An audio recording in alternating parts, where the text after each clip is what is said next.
auti. Akasema nikutoe auti, wewe ni mwanamke? Nikamwambia mimi sio mwanamke, lakini wewe ni brother yangu. Hii ni sikukuu ya Christmas, sikukuu yetu pamoja na Waislamu.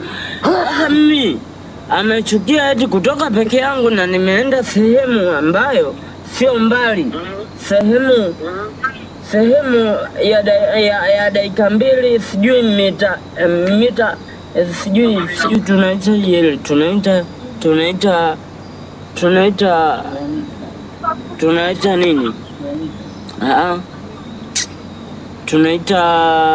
Tunaita kama ukitoka hapa na wapi, kutoka Korogwe mpaka hapa wanaita mita 100 ngapi? Ukitoka Korogwe mpaka pale 10-11 au ndio?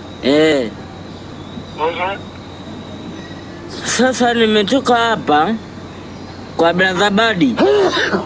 Nimeenda kwa brother mmoja anaitwa Mangi. Sijui anaita kilomita moja, sijui 1.5, sijui 1.5 vile kilomita.